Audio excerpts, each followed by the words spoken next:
गुरुदेव के आशीर्वाद से प्राचीन मंत्रों की इस श्रृंखला में एक बार फिर आप सभी का स्वागत है। पितृपक्ष के ये पावन दिन शुरू हो गए हैं। पितरों को प्रसन्न करने के लिए ये दिन सर्वोत्तम माने जाते हैं। शास्त्रों में ये बताया गया है कि पितृपक्ष में अगर हम पितरों के निमित्त श्राद्ध, तर्पण, दान आदि सब कुछ करते हैं, उपाय करते हैं, तो इससे पितरों का आशीर्वाद मिलता है। पितरों को याद भी कर लेते हैं तो पितरों का आशीर्वाद मिलता है। तो जीवन की तमाम समस्या जो हमारे जीवन में उत्पन्न हो रही है पितृ दोष के निमित्त, तो उन्हें दूर करने के लिए आज हम आपको एक साधारण सा बहुत ही चमत्कारिक उपाय बताने जा रहे हैं। पूर्वजों के प्रति सम्मान और श्राद्ध पितृपक्ष शुरू हो गए हैं। पितृपक्ष भाद्रपद मास की पूर्णिमा से शुरू होकर अश्विन मास की अमावस्या यानी कि सर्व पितृ अमावस्या जिसे कहा जाता है उन पर समाप्त होते हैं। पितृपक्ष पूरे 16 दिन के होते हैं। इस दौरान पितरों के निमित्त ही कार्य किए जाते हैं। इस दौरान किसी भी तरह के शुभ कार्य, विवाह, मुंडन, गृह प्रवेश सब जो भी हैं वो सब वर्जित होते हैं। पितृपक्ष को श्राद्ध पक्ष भी कहा जाता है। पितृपक्ष अपने पूर्वजों के प्रति श्राद्ध भाव दिखाने का समय होता है। पितृपक्ष में पितरों के लिए तर्पण और पिंड दान किया जाता है। मान्यता के अनुसार पितृपक्ष में पितृलोक से किसी न किसी रूप में सज्जनों से मिलने आते हैं, धरती पर आते हैं और सज्जनों के द्वारा भोजन व भाव ग्रहण करते हैं, उनके प्रति आदर सम्मान ग्रहण करते हैं और उन्हें आशीर्वाद देते हैं। पौराणिक मान्यता के अनुसार पितृपक्ष में हमारे पितृ यमराज के आज्ञा अनुसार सूक्ष्म रूप में पृथ्वी पर आते हैं और हमारी ओर से दिया गया श्राद्ध, भोजन, तर्पण, पूजन आदि को ग्रहण करते हैं, जिससे उन्हें संतुष्टि प्राप्त होती है। माना जाता है कि जिनके पितृ संतुष्ट और तृप्त नहीं होते हैं उनको पितृ दोष लगता है। जिस भी व्यक्ति को पितृ दोष लगता है तो उसके जीवन में कई प्रकार की परेशानियां उत्पन्न होने लगती हैं। ऐसे व्यक्ति के घर में सुख समृद्धि नहीं रहती है और हमेशा क्लेश बना रहता है, जिससे घर में पितृ दोष लगता है। उस व्यक्ति के घर में लोगों में आपसी प्रेम नहीं रहता, बीमारियां लगती रहती हैं, जीवन में बहुत ज़्यादा संघर्ष करना पड़ता है।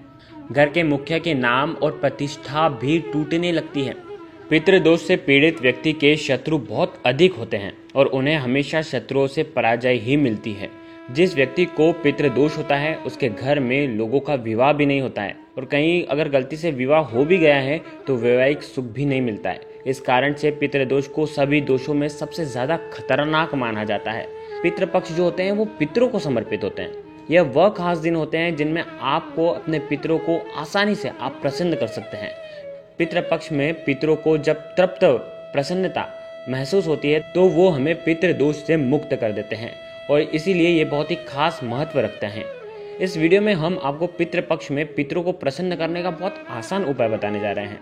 इस उपाय को करने से आपके पितृ आपसे तृप्त और प्रसन्न होकर के और पितृ आपकी रक्षा करेंगे। दुर्भाग्य सौभाग्य में बदल जाएगा और किस्मत चमकने लगेगी और जीवन के हर क्षेत्र में आपको सफलता प्राप्त होगी। इस उपाय को सही प्रकार से करने के लिए इस वीडियो को अंत तक जरूर देखिएगा। यह उपाय आपको पितृपक्ष में संध्या काल के समय करना है, यानी कि शाम के समय आपको यह उपाय करना है। उपाय करने के लिए आपको हाथ मुंह धोकर के स्वच्छ वस्त्र धारण करना है। ध्यान रखें, ये उपाय सबसे सर्वश्रेष्ठ, सबसे लाभकारी जब होता है जब आप इस उपाय को अमावस्या के दिन या शनिवार के दिन करते हैं। तो आपको शनिवार के दिन तो इस उपाय को करना ही है। इसके बाद आपको क्या करना है, एक मिट्टी या आटे का आपको दीपक लेना है। मिट्टी का अगर दीपक है तो वो ले लें, या तो आटे का जो दीपक है वो आप बना लें।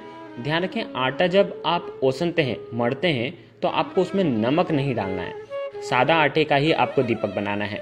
अब इस दिए में आपको एक रुई की बाती लगाना है। इसके बाद आपको इस दिए में शुद्ध सरसों का तेल भरना है। सरसों का तेल नहीं है तो आप बाजार से लेकर के आ जाए, लेकिन सरसों का तेल ही आपको इस दिए के अंदर जलाना है, रखना है।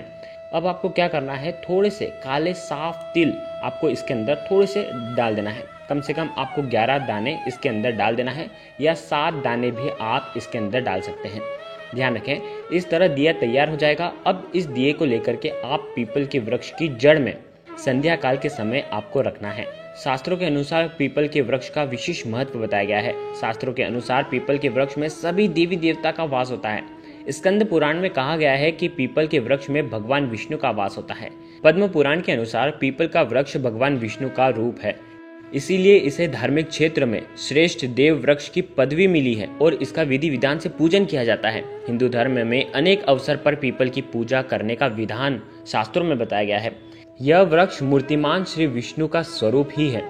इसमें इतने गुण होते हैं कि अगर मनुष्य इसका आश्रय लेता है, इनकी पूजा करता है, हजारों साल पापों का भी नाश करने वाला ये बताया गया है।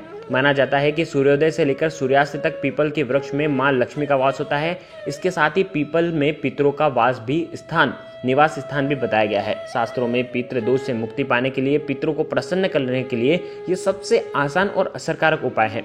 पितृपक्ष के दौरान जब पितृ इस धरती लोक पर आते हैं तब पीपल वृक्ष में ही निवास करते हैं। इसलिए पितृपक्ष में पीपल वृक्ष का पूजन अवश्य ही करना चाहिए। ऐसा करने से पितृ प्रसन्न होकर पितृ दोष से मुक्त कर देते हैं और पितरों के साथ साथ भगवान विष्णु और माता लक्ष्मी और समस्त देवी देवता का भी आशीर्वाद मिलता है।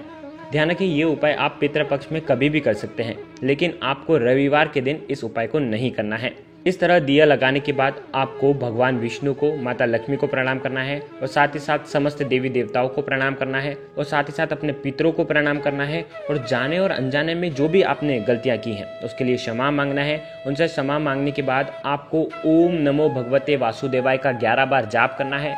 जाप करने के पश्चात आपको पितृदेव के इस मंत्र का 108 बार वहीं पर दिया जल रहा है, वहीं पर आपको जाप करना है। ओम पितृदेवताय नमः, इस मंत्र का आपको जाप करना है।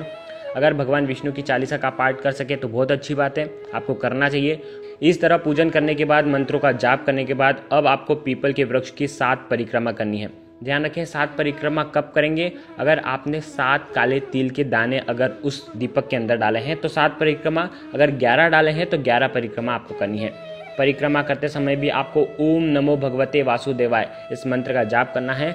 उसके बाद माता लक्ष्मी को प्रणाम करना है और पितरों के आत्मा की शांति के लिए, तृप्ति और संतुष्टि के लिए प्रार्थना करना है।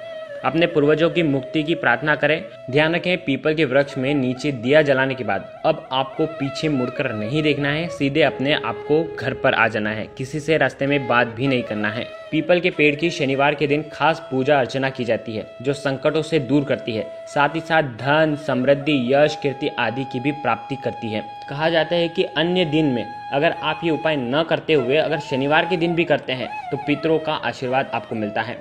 साथ ही साथ अगर हो सके तो आपको आज के दिन पीपल के वृक्ष के वहाँ पर आपको कम से कम किसी मिष्ठान का भोग लगाना है। कुछ भी लगा सकते हैं, गुड़ का भी भोग लगा सकते हैं, तो आपको भोग लगाना चाहिए ताकि पितृदेव का आशीर्वाद आपको मिले, माता लक्ष्मी का भी आशीर्वाद आपको मिले। क्योंकि पीपल के वृक्ष में शनिवार के दिन माता लक्ष्मी का वास होता है, तो उनका भी आशीर्वाद हमारे जीवन में बहुत महत्वपूर्ण है, तो उनका भी आशीर्वाद हमें मिलता है। बड़े ही आसान और असरकारक ये उपाय हैं। केवल एक दीपक से आपके जीवन में जो पितृ दोष है उससे आप मुक्ति पा सकते हैं। गुरुदेव के आशीर्वाद से प्राचीन मंत्र, यंत्र और उपाय आपको प्रभावना के रूप में दिए जा रहे हैं। आपके अपने इस चैनल को लाइक करें, शेयर करें, सब्सक्राइब करें और बेल आइकन को जरूर प्रेस करें। जय पितृदेव, जय गुरुदेव, प्रणाम।